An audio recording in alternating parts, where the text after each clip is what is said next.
I built an AI-powered email categorization system for a UK-based law firm that automatically looks at all new incoming emails that come in the inbox of the owner. It then uses AI to categorize and parse them, and ultimately decides what steps to take based on the instructions that we provided it. It is currently managing over 100 emails per day, routinely somewhere between 100 and 200. And I'm going to go in detail, explain the different steps of building this, what it took, what went into it, how things are connected, and basically what are some common pitfalls, who this might be useful for, etc., etc. So first, let's go through who this is for. Now, my client is a family law firm. They have multiple solicitors, they have admin staff, they have heavy court schedules. The partner who hired me is the main bottleneck because most client-facing emails lands in his inbox first, and he's in court most days. So when you're in court, or when you have to be active when you're doing deep work, or you are managing the business as a whole, you're not able to answer a lot of these emails. So usually there is a backlog buildup of about 2 days or even more.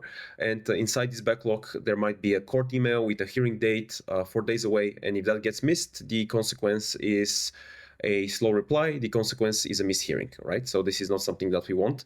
The problem is not the volume on its own. It's the critical and non-critical emails look identical in your inbox, and someone needs to read them, classify them, and reply to them. So this is what the system solves. Here we're going to take a look at the system inside of n8n. As you can see, the flow is not that complex, but usually the simplest flows are actually the most valuable. What we have here is just a simple Outlook trigger, which is going to be watching all of the new emails that come through inside of the inbox of the client. We are setting this to run every single minute to pull all of the new emails that come through. Then we're going to be pulling the message that is stored inside of this Outlook trigger. This is for just design purposes. We want to basically have a way for us to manually test and pull stuff. So that's why I have this over here. Moving on, I have a simple code block here in JavaScript, which Claude wrote for me because I don't know how to write code.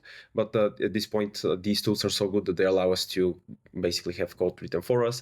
This is just going to parse the actual contents of the email and feed a nice reply inside of GPT so that we can save on tokens, and so we can use a cheaper model and not risk it getting confused and giving us a wrong response. Then we move on to the GPT module. As you can see, I'm using 4o-mini, which is quite an old model. Realistically, we don't need much more here. Here we can go over the prompt. We're just going to be classifying the emails. We are going to be separating them in 9 different categories.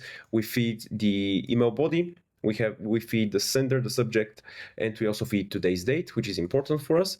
Then we're going to also parse out the actual response of the AI module for us to be able to very easily feed it to the switch. And here we actually are going to have nine paths that are going to be doing different things. And now I'm going to go over each one of them in detail. So you will see that for actually most of the emails, we are just going to ignore most of them. The rest of them are going to be separated between urgent, invoice, something to be forwarded to members of the team, or if it is a client or a law firm reaching out to us, we're going to create a draft. So first of all, we're going to obviously look at the ignored section, which is going to include internal, spam, or others. These get dropped immediately if the sender is on our firm's own domain, or if it is just a spam email, a newsletter, or marketing blast. We're just going to ignore this. Then we are going to be looking at the urgent section, the one over here.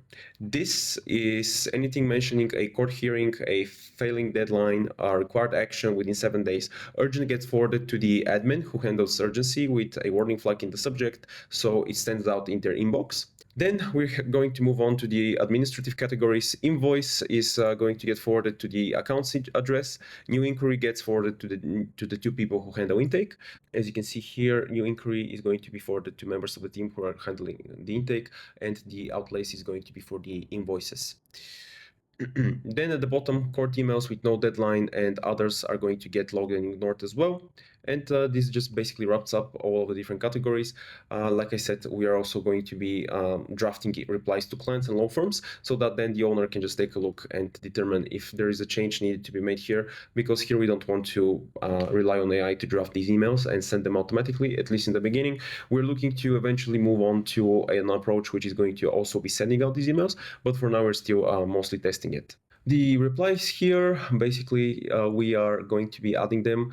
They serve as a standard acknowledgement. It sets the expectations on response time, explains what the firm does not accept instructions by email without verbal confirmation, and it gives the office phone number for anything urgent, and basically signs off in the owner's name.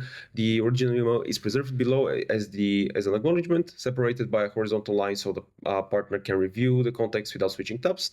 And getting to this level was the hard part. The actual system building was quite easy. The logic is where we kind of need to pay more attention. So right now we can go over some examples, which I have just put a couple of workflows that passed with different types of emails. So here we are going to take a look at, you can see is we have a report and fee note in relation to proceeding serve of a case.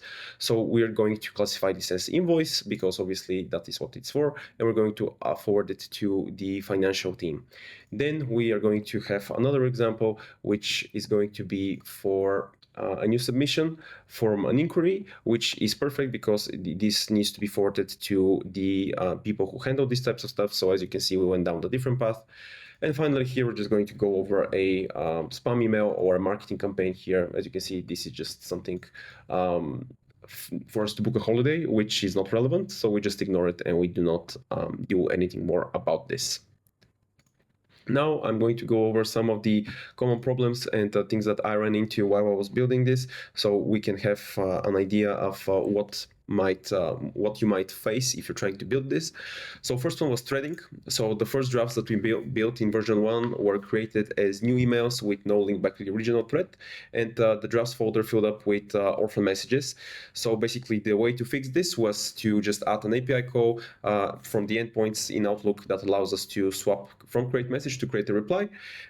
The lesson here is that the API documentation shows both options as valid and does not tell you which one you want. So you need to be diligent here and pay attention to what you actually want to achieve. So in this case, we wanted a draft, so we needed to use a different endpoint.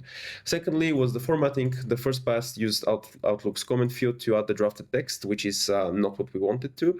Comment fields are plain text, so the reply showed us a wall of text with no line breaks and formatting. So the fix was to basically convert everything into HTML, which is quite straightforward, but again, something that you might run into. And finally, the model swap. This is something that we ran into right at the start. The client had a problem with Anthropic, and his API account seemed to get banned, so we couldn't really use Anthropic, which is what I recommended us to use in the beginning. The result, what we did was we just swapped models for OpenAI.